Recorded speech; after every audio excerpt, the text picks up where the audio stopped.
What's up? Lou Morris here. Now, as you know, the current channel that I have is more about coverage of like live events and stuff, mainly local bands that are to my area. But eventually I'm going to have a second channel that's going to be focusing more on my love of horror and music in general. But I will be putting more focus on the little guys, the independents and stuff like that. Eventually I will put some national stuff up there as well, just because, you know, there's stuff out there I like to talk about and some of you might not have heard of. But either way, I had some friends that actually just released a movie that I don't think some of you have heard of yet, and it actually has a very interesting story. It's a really good movie, and it might remind you of a certain movie that I enjoy that some of you might like too. So, I'm kind of winging it right now. My current set is my bedroom, which I'm in the process of moving out of, so it's a giant mess. But I'm going to do what I can. So let's just see how it goes and go from there. Alright, here we go. Alright, here we go. Oh, crap. I don't have a title or anything. Hang on. Let me think of something. Okay. Here we go. Yeah, that'll work. Oh crap! I don't have any theme music. It's not gonna work. See if I can find something. Right. No. Ow! Won't work. Oh, wait. Oh, this will work.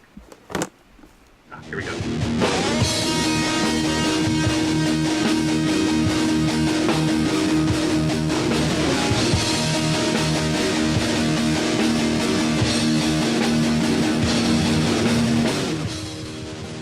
Alright, so we begin with a story of a couple of indie filmmakers that were gathering up their own funding to see if they could finance their own film.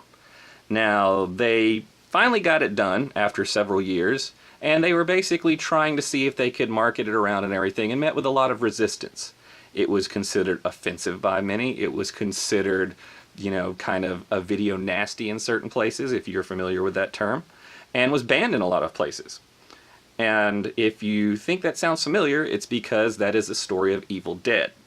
Now, as you know, Evil Dead has become a giant property now. It has spawned several sequels, a reboot, and a TV show. And Sam Raimi has also become a legend, as well as Bruce Campbell. Now, if you're not familiar with that story, I'm not covering that right now. That's not what this is about. What this is about is a movie called Cherokee Creek. Now, this film is put together by Todd Jenkins and Billy Blair. And basically, it is a Bigfoot tale. But wait, don't hit stop yet. I know that you've seen other Bigfoot stories and you're like, oh, here we go again, cheesy Bigfoot movie. It's not. Cheesy? Maybe, but in a fun way. Just kind of like the original Evil Dead, and especially Evil Dead 2, were intentionally sort of embracing the low-budget aspect of their film. So, basically, where do we start with this? Now, the first thing I hear from a lot of horror fans is, new horror sucks. What happened to the old style horror? What happened to the horror of like the 70s and 80s? Halloween, Nightmare on Elm Street, all those classics and everything else. You know, there's too much CGI now. There's too much just worrying about the effects and not really any of the story or having fun with the film in general. Well, this is where Cherokee Creek comes in. They are doing it old school. A lot of practical effects, definitely low budget, but not in a way that makes you feel like that they just kind of filmed it on their iPhones or something like that. It's actually really well put together. Billy Blair is an actual seasoned actor. Todd Jenkins has some experience with film himself. And actually, if you actually go back and look at the credits, Todd Jenkins did the bulk of this. He is basically his own little Sam Raimi right now. And trust me when I say in this film, you will see all of Todd Jenkins' work and most of Todd Jenkins in general.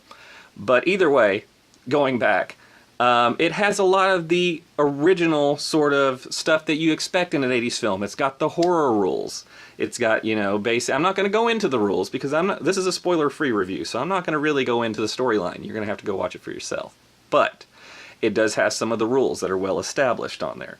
It actually has a nice setting out in the forest. It has your traditional excessive amounts of exploitation and everything else, but also in a fun way. It is a horror comedy. There is comedy in it. It is intentional. There is horror in it. It is intentional. There are graphic scenes. It is offensive. This is on purpose. But it's not offensive for offensive's sake, and that's one of the things that I did like about the film. There's a lot of films out there right now, let's just say Serbian film, and if you haven't seen it, proceed with caution when you go look that one up. A lot of these films are just done for shock value. They're only done just to sit there and throw some images on the screen, just to basically offend you and shock you, but really nothing contributing to the story in general. Cherokee Creek differs in this sense. Basically, Cherokee Creek actually combines all these to add to the comedy or add to the horror and actually move the story along. Alright, so the story focuses around Bigfoot. Now, as we know, Bigfoot movies traditionally are kind of cheesy. This one isn't hunting Bigfoot or anything like that. This is your typical horror trope in the sense that there's going to be a lot of people wandering in the woods doing things they were not supposed to do. Now, the story focuses around a bachelor party that takes place in the woods. Now, before you start asking why would they do a bachelor party in the woods, the movie does kind of go into that and does make some cracks on that whole concept. So that is actually part of the comedic aspect of this, and actually is what makes it kind of fun and a little bit different. It's not your traditional teenagers in the woods, you know, just wandering around helplessly. On top of that, yes, there are strippers and everything else in there that just like a traditional bachelor party. The law comes and affects them for a little while. And as we talked about before, there are some horror rules that people obviously don't follow, and danger ensues. So, saying that, basically the concept follows through the whole movie.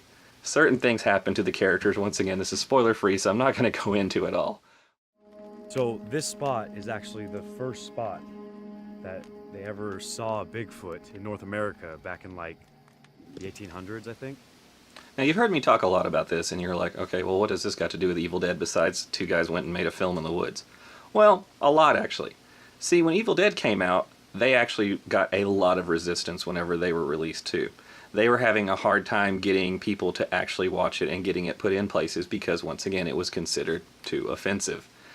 So, what happened with Evil Dead? Well, they got dubbed a video nasty in places like England and Australia and stuff like that. Back then, video nasties were considered films that were just basically deemed by the government as too offensive for the general public to see, that there was material that was questionable that the general public needed to be protected from. And believe it or not, that actually did help them in a way. Because what happens when people are told they can't do something? They're going to go do it. So, right now, Amazon is deeming this too offensive. I don't know how many of you have been keeping track of some of the news with some of what's been going on with like streaming and stuff like that with video. As you know, some of the big channels, Netflix, Hulu, all those, Amazon Prime and everything, have kind of been the ones that are the go-tos for everybody. There's also the ones that are more on-demand or ones where you actually purchase movies, which are like Vudu, iTunes, Google Play, such as those. So these guys, for Cherokee Creek, basically they're starting off with streaming. They did a few local premieres in some of the theaters. All of them sold out. Crowd loved them. But once they put it on the national level, they decided to see if they could put it up on the streaming platforms, because putting it on physical media is also very expensive. And as I said before, these guys had to finance it themselves. They didn't go through a big studio or anything like that to go beg for financing. They wanted to make it their own way with themselves. So they basically signed up for iTunes, Google Play, Vudu, and Amazon. Amazon and the rest of them approved them for a debut at Christmas time. A lot of people were doing pre-sales and stuff, especially on iTunes. And to give you an idea of how popular the buzz was, they were actually number 2 under the new Halloween release for pre-sales for iTunes. So this is not a film that is just kind of like nobody knew about. Well, Christmas Day comes, Amazon does not put it on their platform. So the guys are kind of wondering what's going on and everything. Fast forward a few days later, Amazon eventually gets back to them and tells them that their content is too offensive for their platform. Now, we could sit there and talk about all day about how subjective the offensive part is and everything else, but once again, I've told you before, there are films that are much more offensive out there right now. And I can tell you right now, there are films that are much more offensive on Amazon. If you're familiar with the film Irreversible, with Monica Bellucci in it, there is a very long extended rape scene that is very graphic in there that is easily available on Amazon Prime. There is also the Nymphomaniac series, which has unsimulated sex scenes in it, so basically it's pornographic in certain scenes. Now, those were put out by larger studios. Those were considered artsy films, especially because they were foreign, so in the US we consider that all exotic for some reason. And those, Amazon has no problem with distributing. Cherokee Creek does not go anywhere near those levels. It is no different than the standard fare you're going to see in an 80s, I don't want to say slasher film, because it's not really a slasher film, but same type of content. You're going to see something along those same lines. There's nothing more offensive than that in there. But that was it. They were axed off of Amazon. Amazon would not give them any other explanation. Now, if you've been paying attention to the news, Amazon seems to be axing a lot of independent filmmakers right now. Why? Nobody's really given a real clear explanation on that right now. And that's a big problem because of the fact that Amazon, like it or not, has a big market share out there right now. And that's how a lot of people consume their actual movies and entertainment. I myself have Amazon and I have a Fire TV. I get a lot of my movies that way. Now, this is what you can do if you want to see it, is Vudu, iTunes, and Google Play all still have it available. So if you do want to see it, you can go there. But we'll go back into that a little bit more in a second. What I'm trying to say with this is, these two filmmakers are actually trying to actually put together a really good story, a really good film, and actually do something beyond the bounds of the big studios. Something that is going to be beyond actually what studio interference is going to do with a lot of movies, even all the way up to films like Disney has been putting out lately, and you hear of all the studio interference with that.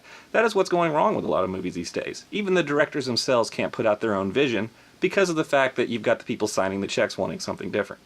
And as you know, too many chefs in the kitchen, what's going to happen with that? So basically, Amazon, for some reason, just doesn't want to support independent filmmakers. And on top of that, they're not really even giving anybody real clear explanations on what's going on. And that is really unfair. You should not have to bow down to a large studio if you can already put together a movie yourself. As a musician, I know about this because I'm an independent musician, and as you know on my channel, I support a lot of independent musicians, and we have the same sort of issues sometimes distributing music. But platforms like iTunes and stuff have actually given us the ability to compete with the big boys, as they like to call themselves sometimes, and basically be on a level playing field. Sure, we don't have the marketing dollars and everything else, but we have the same availability, and that's what counts. Because as long as it's available, it's fair. Basically at that point, the fans can make up. The customer can figure out for themselves what they want to see and what they don't want to see. Let the market speak. Don't try to manipulate it. So, here's what I'm suggesting. You're the market. If you want to see more horror like this, if you're wanting to see these things that you keep claiming you want to see, why can't they do stuff like they used to? Why can't they put out good stories and fun movies and stuff like that? This is where you need to come in and actually support it. Right now, these guys do want to move it to physical media, aka Blu-ray, DVD, whatever, but they have to be able to raise the money. They have to be able to generate a profit. After all, when it's all said and done, it costs money to make money. And they've already put a lot of money into this film. Not to mention a lot of hours, a lot of time, and a lot of energy. So, if you go to one of the platforms, Google, iTunes, Vudu, you can rent it, you can buy it, and then you can have it for yourself to watch at home. Share it with your friends. The main thing I ask is, don't bootleg it. Don't sit there and copy it and everything else. Sure, if you want to invite people over to watch it, bring them over, have a party. Make an event out of it. But the whole thing is, these guys are just like you and me. They're not sitting here in big luxury condos or something like that, just rolling in dough. They just want to make good movies. They're doing it for the love of actually making the film, not because of the fact that there's some studio exec thinking this is going to be the next great reboot. So if you want to be able to speak as a market and show that this is what you want to see, this is where you need to come in. Give it a chance. Go out there. If you don't want to spend that much, rent it. It's a couple bucks. Just lay off Starbucks for one day. Or, like in my case, I went and bought it because I wanted to be able to watch it again because it's actually really funny and it doesn't cost that much more to buy it. And eventually, if it does come out, then you're going to have physical media. And also, you're going to be on the ground floor. The whole point of this is, just like Evil Dead, people are trying to stop it. And you got to ask yourself why. Why do they want to stop any kind of films coming out? This is the internet. There's room for everybody right now. Small, big, medium, it doesn't matter. When it's all said and done, go look up Cherokee Creek on one of these platforms. Now, I know some of you have sat there and said, well, I've got Amazon, I've got a Fire TV or whatever. How can I watch it? There is a way to get Vudu on your Fire TV. This is not my job to try to explain how to do it, but I did it on mine. I do have the Vudu app on my TV now, and I actually do have it on there to where I can watch it. So it can be done, and it doesn't really take any real technical expertise to do it. There are plenty of YouTube videos on that, so just look up putting Vudu on your Fire TV, whether it's a stick or regular TV like I have, and you'll be able to watch it on your Fire TV, watch it on your phone, watch it on your computer. So I highly recommend it. I'm going to put the trailer at the end of this so you can watch it, but there's a lot of mystery involved in it. So basically, what I would do is I would say, go check it out. It's definitely worth a watch, and if nothing else, it's just like Patreon or anything else. If you've rented it, if you've bought it, you've at least put a little bit of money forth towards some independent filmmakers, and you don't know. You don't know what their next project's going to be.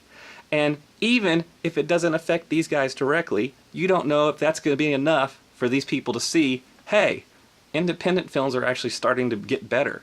People are making great films. We need to pay more attention to it so companies like Amazon and stuff will actually open up their eyes and give people a chance. Because once again, Sam Raimi, Bruce Campbell, Evil Dead could have never been made had nobody given them a chance. So go see what the offensive part is about. See if it offends you or if you actually laugh, or maybe a little bit of both. Either way, it's worth checking out. Cherokee Creek on iTunes, Vudu, and Google Play. All right, catch y'all later. You did take a look at all that information I sent you and study all those pictures, right? Well, of course I did. Good, because there was a shit ton of important information in there, and if you don't know it, you're gonna get us both killed. He's out there. Oh, shit. This spot is actually the first spot that they ever saw Bigfoot in North America back in like the 1800s, I think.